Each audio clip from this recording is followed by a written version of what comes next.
Hello, welcome to the Real Integrated presentation of Appy Hour. This is the webinar of our seminar that we had, a live seminar we had about at the end of April. So this is a web version for those of you that were unable to make it to our office. It was a great event, real good turnout, and a lot of active discussion and ideas and thoughts, and we really hope you guys can make it out to the next one. My name is Michael Carno. I am the Senior Integrated Producer for Real Integrated. If you were one of our clients, I've worked on a lot of projects for you. And if you aren't one of our clients, I'd really love to meet you, and hopefully we can work together soon. So what are we doing today? What's this presentation about? So it's a mobile primer. You can sort of think of it as Mobile 101. It's going to be a real broad survey of the mobile landscape. Hopefully get you thinking about how it can relate to your business, and then get excited about the possibilities. And then after you're excited, hopefully you'll want to set up a time to discuss a real personal solution for your business. So at the end of this presentation, you'll know where we are now in terms of the mobile landscape, what you can do to get involved, and then what's next, what trends are happening, and where are we going from here. So my guess is that no matter where you're watching this, your phone is within arm's reach. Our phones today follow us everywhere. It's really become an indispensable part of our lives. It's a communication device, an information gatherer, an entertainment hub, a game system. You might not read a newspaper, perhaps you haven't watched any television yet or listened to the radio, but odds are you've used your phone. And that's what makes it such a powerful medium. So we're saying that the time for mobile is now. For national clients, it was probably a few months to a year ago, but we've reached a critical mass in our local and regional markets that it's time to really get into the mobile space. Now let's just go over a few numbers. In the last 5 years, we've seen cell phone penetration increase from 69% to 96%. So almost every household now has a phone. And even more, the number of households that are cell phone only has increased to over a quarter of all households, and that number is growing. Smartphones, by the end of this year, 2011 is the year, by the end of this year, there'll be more smartphones than regular cell phones in the US. 2013, more smartphones will be sold than computers. And 2014, the majority of time spent on the internet will be via phone or mobile device. Now, with all these trends, you're probably going, "Whoa, I'm scared," but don't worry, don't panic. The rest, I'm gonna start taking you through some very basic to more complex ways to get involved with mobile advertising. And we can really cater any plan to you, small or big, to get you into the space. Now, I want to start with text messaging. Now, it's the one thing, regardless of what type of phone you have, you can text message. And even with new technology, text messaging isn't going away, it's actually increasing. In 2005, we had under 10 billion messages sent per day. Sent per month. In 2010, we're up to almost 200 billion. And when you look at teenage usage stats, I think that number is going to rise even more. The average teenager sends a text message every 10 minutes that they're awake. They send a text message. Now, what's really nice about text messages is that for just a few pennies a message, you can keep in communication with people, with your fans, with your sales force, Here we have 3 examples here for other ways to engage you. Here's a Gap example of sort of a mobile coupon. Wyndham is engaging with saying, hey, we will call you for information. Central Market here is showing a sense of a text to win campaign, contests. You can see things like, surveys, games. There's been a huge rise in text in mobile giving campaigns through charity, through text messages, so that charitable contributions, the Red Cross and with other organizations. And mobile couponing has a very high ROI. I've seen case studies up to 2,600% ROI for mobile coupons. You can also, tell everyone who your vice president candidate is, and probably the most newsworthy text message of all time.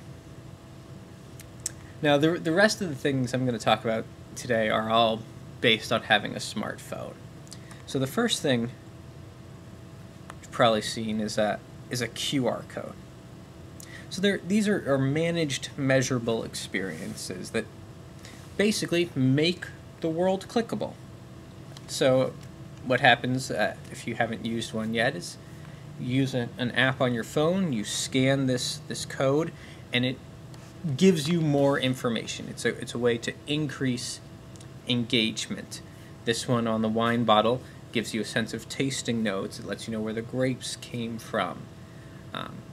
And we're seeing a big increase there. I got this number here from Yahoo Research. It says 80% of consumers want to scan barcodes, and there's just a huge increase. They're becoming mainstream. You can see them, on at Kroger.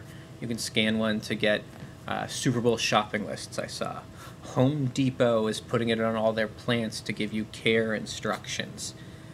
Walgreens is putting it on prescriptions so that you can renew prescription. You're going to start seeing companies like IKEA put these on places, so you scan it and then it shows you a video on how to build your bookshelf.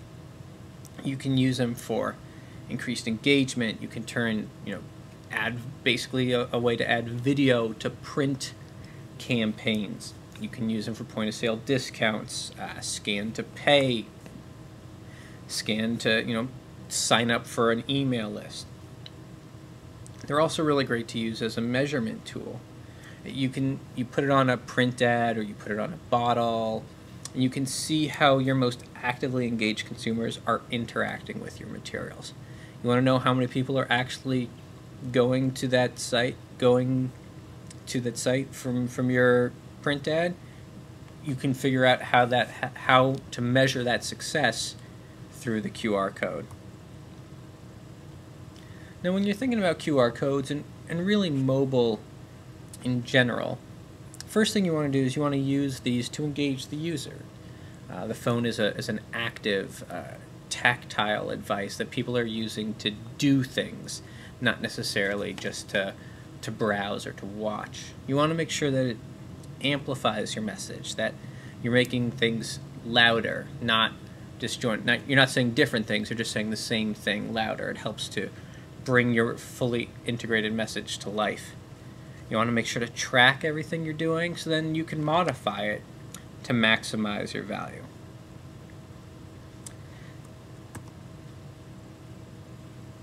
Alright, now I want to talk about banner ads. Now, some people aren't the big fan of sort of web-based banner ads, but a mobile banner has a number of advantages. First thing, almost uniformly, you're going to see it right up top of the site. It's going to be the first thing you see here. You can see the Mazda 3 banner ad here is below some of the navigation, but it's still above all of the content area. Even more, you're going to be the only banner on the page. Because of the size and just because of the way that mobile sites work, it's a much quieter experience. So you're not competing for that real estate. Yours is the only message out there. So because of that factor and because of just the tactile nature of phones, the click-through rate of banners is 10 to 20 times the rate of a traditional web banner. Now, you can do some pretty cool stuff too for some additional cost. Here's a great example of an expandable banner from Baymont Inn & Suites, where you can actually make a room reservation through the banner ad. You can also buy banner space within applications. It's the Pandora app. We got an Intel ad, so if you start on the left, the little ad comes up, you click on it, and then you're taken to this really great rich media ad that really utilizes the phone. So you sort of drag those little things, you play with it, but in playing with it and engaging with it, you're investing time in the ad, and because of that physical engagement really helps brand recall. Now, both QR codes and these mobile banners really rely on having a mobile optimized site. Because without that, you're just taking them to an experience that doesn't work within the phone. So we're really saying it's time for a mobile optimized site. Now, we talked a little bit about smartphone usage, but there's been an increase of 34% year over year in smartphone owners. Even more, there's an increase in the amount of time these people are spending on their phone. The average amount of data usage per person increased threefold year over year. Frequently, your mobile site is also it's an introduction or conduit. So 59% of users to a mobile optimized site followed up on a computer. So that means if you have a good mobile site, they're going to want to know more about you. And a lot of thinking about why you need a mobile site is a fundamental shift in how we interact with companies, and even more so in the internet. There used to be a time where you had to go to the internet. You had to go to a computer, open it up, and figure out and go to a specific internet site. Now, it's the guy on our right says, it's a part of our lives. It's everywhere. We don't have to go to the internet. The internet is always with us. And because of that, people are going to be looking you up, looking for your site, or wherever they are. So when you think of mobile sites, there are three tenets I want to talk about. First, keep it simple. Second, let people access information quickly. And third, let them make sure that they can do something. A user is coming to do something on your site, an activity on your site. Now, that partly something to think about is the screen shape and size are different, so you have to adjust to that. But even more, that the way people use the mobile net is different than the way they use the computer net. We like to say that people on a mobile web are hunters, whereas people on a computer web are browsers. It's much more action-oriented. I'm looking for something. I'm looking to do something. I'm looking to get a task accomplished. Now, you sort of think of mobile sites as almost sort of your company's first website, the computer-based web. Our first sites were really simple. You just put the information that was needed. We don't want you to get worried about doing it all and getting bogged down with, oh my goodness, I have to put everything that I have on my computer website onto my mobile site, and oh my goodness, it's so big, how is that ever going to happen? No, you want to create a simple, clean, user-focused experience. Get something up that the user that brings benefit to the user, and then we'll create a plan to grow it to where we think it needs to be. So let's take a look at some quick comparisons. So here's CNN's website from a few weeks ago. It's big, all sorts of stuff going on here. And now their mobile site. It's much more compressed. All their main information's up top. Fits the screen nicely. It's easily scrollable. Let's look at even another example here. So here is the McDonald's website. Got a lot of navigation on the left. Got big, beautiful pictures. There's this flash video that plays there. But now their mobile site. Look at all their. The only thing you can do on their mobile site when you get there is find one. And that's really, if you're looking up McDonald's on your phone, that's all you're doing. You're looking to find one, and from there get directions or see if it's open. If you scroll down, you can also look at nutritional information and careers, but really one of the largest companies in the country is doing is helping you find them. So it's really something to think about. All you need is that necessary information and actions. Just that is enough to get started, and possibly even enough forever. So don't get worried or bogged down. So really come talk to us about how we can design that site to be everything that the user needs. Now we're going to talk a little bit about apps. Anyone with a smartphone, I'm sure you have a number of apps. Here's a sample of one of my multiple pages of apps on my phone. Now the app market, like everything with smartphones, is also growing. Last year there were 8 billion apps downloaded. This year we're looking at over double that. We're looking at 18 billion apps downloaded. Now, apps are more complex, and with the increased complexity comes increased expense. But there are also a number of advantages to apps over, let's say, mobile sites. First, you can have a much more personalized experience through maintaining you sign in. You can maintain your favorite stores, favorite locations, favorite orders. It can look up your history. The app can communicate with you greater through badges or notifications. Social integration is easier. Location is easier. Monetization is easier. Now, part of this is because only the people that are really in love with you and really want to be engaged further are going to download your app. But even more, there's just a sense of trust and comfort that comes with having an application on your phone as opposed to going to a mobile site. So I know that was a whole lot of information, but I just want to sort of recap the things we touched on. Text messaging just costs pennies, but it's a great way to stay in contact with your customers, with your sales teams. You can get them and give them incentives, like coupons, or just tell them about new things. QR codes make the world clickable. Anything around you, you can add an increased level of engagement for the people that want it. When you're looking at banners, your mobile banners are going to stand out speak louder in a quieter space in a mobile environment than on a traditional web environment. Apps are great because they really deepen that engagement with the customers that already like you, and you can push them even more. But above all, we're saying it's time to build a mobile optimized site. If you don't have one, you gotta start making plans to get one, and we'd love to help you do that.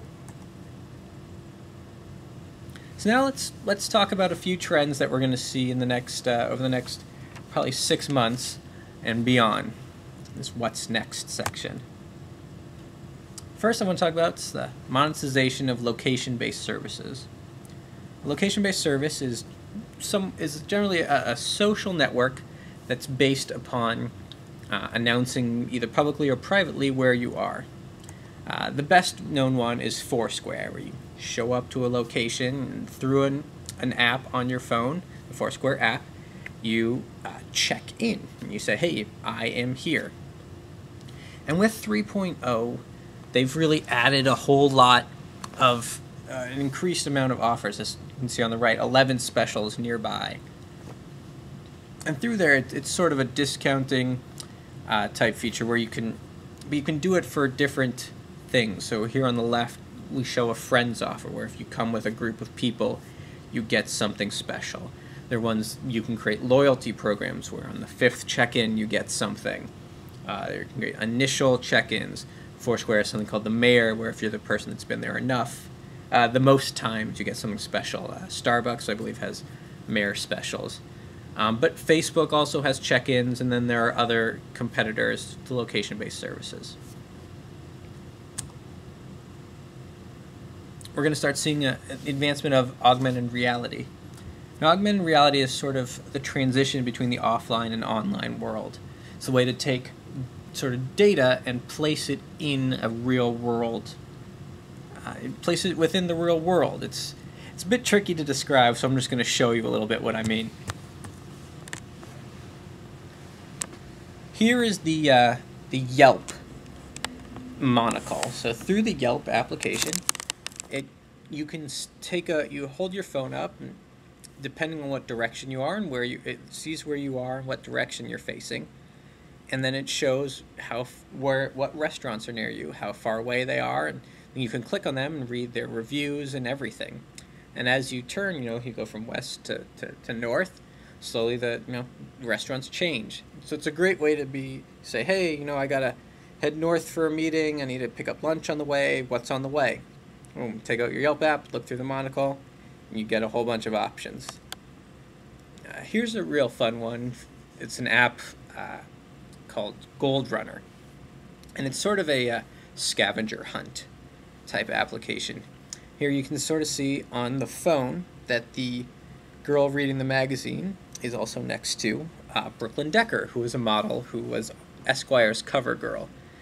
And what Esquire and Gold Runner did is virtual Brooklyn Decker was at just placed in a variety of New York newsstands, or here bookstores, and it told you roughly where she was. If you took a number of pictures with her in different locations, enough pictures with her, you would get a subscription to Esquire magazine. Now, maybe not in the next 6 months, but pretty soon, we think you're going to say goodbye to your wallet and maybe even your keys.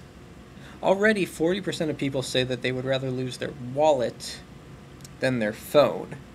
And pretty soon, your phone's going to be even more important.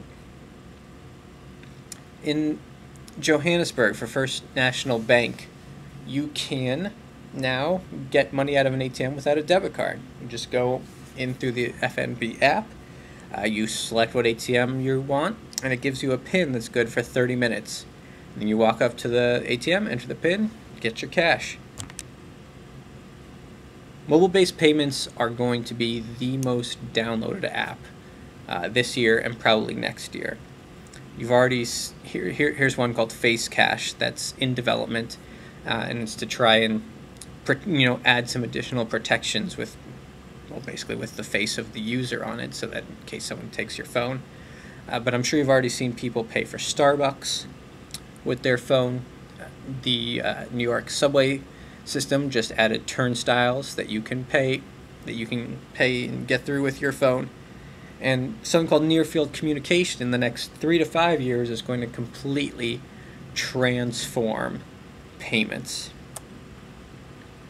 You can also now get in and out of your car and start your car. You've probably seen the OnStar commercials that show how they can use in those cars, but with this Viper app and some added hardware to your car for a few $100 to add to your car, and you download this app, does the exact same thing. You can start the car, open the trunk, lock it, everything just from your phone.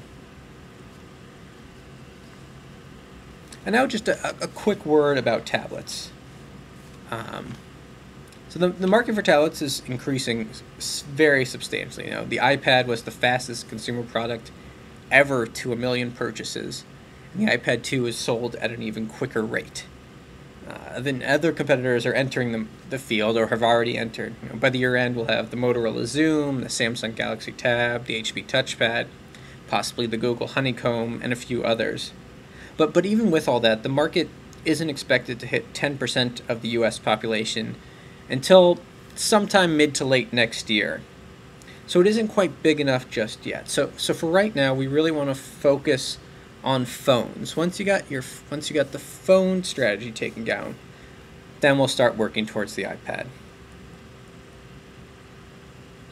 So that's the whole presentation today. I really hope you enjoyed it. Hope you learned a little. Hope it got you thinking. And here's just where my stats came from. If you want to know specific reports, you can contact me and I'll get those over to you. Here's my contact information. Shoot me an email if you want a hard copy of this presentation, or if you want to know where the backup is, or if you just have questions or want a proposal from us. We'd love to talk to you. Again, my name's Michael Carno from Real Integrated, and I hope to speak to you soon. Thanks.